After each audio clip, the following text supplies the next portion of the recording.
So the way you improve your posture, the best thing to realise is what is posture. A lot of people think it's shape or position, but it's not, because when you think of someone who has good posture, you often think of a child or an African woman with a pot on their head, and both are moving. So posture is something that's actually moving, and moving freely. I'll just give you an example of what good posture is. If you have a look at this,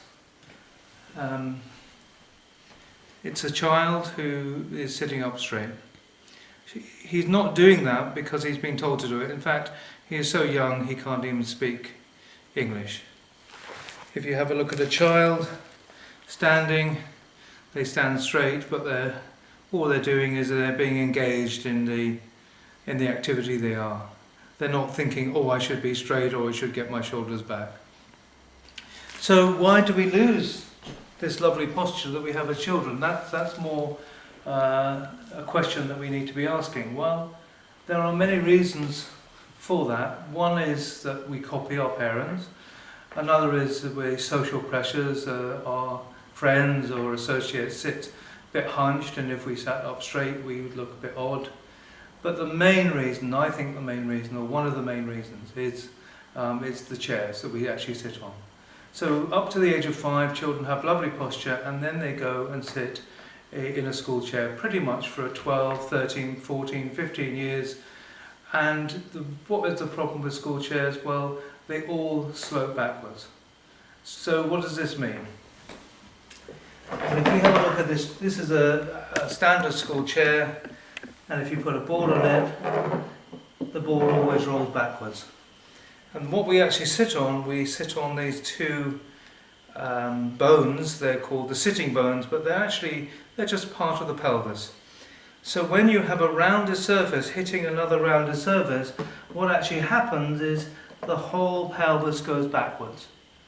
And inherently that's not a problem in itself, except that children then have to lean forward to their school desk.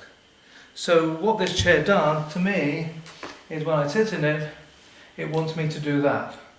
But my school desk is here, or the writing desk is here, or the computer is here, so I can't bend from the hip joint, so I end up doing that with my back and bending my back. What children do for this is very simply to try and negate the process of sloping backwards. They swing forward onto the two legs. Everybody's seen children do that, all children do it, and now I'm sitting on a flat surface and I can maintain my lovely posture, but we're not allowed to do that. It's dangerous, someone could trip over the back legs. So what children next do is they sit on a foot, okay, and then they can rock backwards and forwards.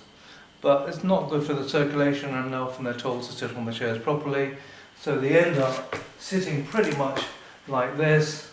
And then what actually happens is as they sit on that, the pelvis goes backwards, then they can't lean forward from the pelvis as they normally would. So what they end up doing is they start bending their back like this. And then years and years and years of doing that, we end up pretty much in this kind of state here. Okay, this is just a typical person at their computer.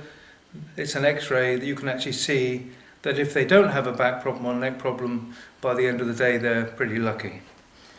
Now if you compare the two, okay, you can actually see it's very different, and then you take the weight of the head into consideration. Now the weight of the head is about the weight of a small television set.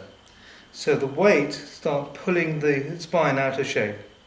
So we start off like that, and we end up like that, and that is caused by this. This is what all children do for many, many, many years. And when they come out of school, they end up like that, which is basically a teenager sitting on a beach. Now they haven't even got a desk in front of them, but the back is distorted because they're doing it out of habit. The front muscles are shortened, and basically they get around in the back. So the first thing about posture is make sure that you're actually sitting on a chair that's either flat or sloping forward. So there's many things you can do for this. You can get chairs, which we'll explain in a minute, but the very simplest thing is check out your chair at work, check out your car seat, check out the furniture you've got in your house, put a ball on, or maybe a pen or a biro or something, and see if that ball rolls backwards. If it does, the easiest thing is to put the back legs of the chair up onto a couple of books. Telephone books and basically that's what you will actually get. Okay? Now you're not going to want telephone books anywhere all over the house, or maybe at work. So the easiest thing is something like a wedge-shaped cushion. So make sure it's very firm. There's a lot of wedge-shaped cushions being sold these days which are very, very spongy. They don't cost anything at all, maybe £10. When you sit on them, they have no effect at all. The hardness of the foam is very important. So as I sit here, you can actually see that I'm actually sitting. I can be at my computer, I can write at my desk. I'm actually sitting, my posture has immediately changed. If I take the cushion away, that's how I end up sitting. So the first thing about posture is be very careful about what you're actually sitting on. Now the average amount of time that people spend sitting a day is up to 12 hours. That's average amount of time in all Western countries. So we're spending not half of our life sitting, but more like 75% of our waking life sitting in chairs. So that's one of the biggest culprits of bad posture. If you have money to spend and you want to go further and you want to buy a chair, very simple. There are two sorts of chair that I would recommend. One is a saddle chair, and when you sit on it, you are naturally upright. You can actually see that my back is fairly straight, my head is over the pelvis, just like children. And it takes a little bit of getting used to when we're used to this sort of chair, but after a while, a lot of people find it pretty good.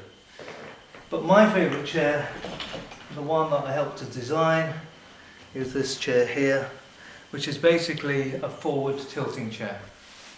Okay, basically you can go up and down, you can have it higher or lower, it swivels around, it's on wheels, but the most important thing is you've got an angle of tilt. You can actually tilt it so it's nearly straight or nearly flat, but then if you're working at a desk or a computer, you have it slightly tilted forward. So this, when you're looking for a chair, make sure that you're looking that the seat of the chair is adjustable. Now, occasionally in car seats you get this, but in most times you actually don't. Occasionally in office chairs you get it, but in most times you don't. And yet, this is the most important thing to adjust. So when you actually have a forward tilting, it actually helps you to roll forward, and it helps you to bend in the right place with the sitting bones and the pelvic joint. So you're not bending, when you're leaning forward, your back is leaning forward in one way. So you can actually see, people say, well, how do I know this is true? Well, all you have to look is you look at a child and you can actually see their straightness in their back, and they're actually leaning forward from their hip joint. There's no bend in the back, even though they're bending right down to the ground. So that's where the actual problem lies, is because the pelvis is rotating backwards, we have to actually start bending our back. So notice the difference between the child and the adult. The adult bends all the vertebrae.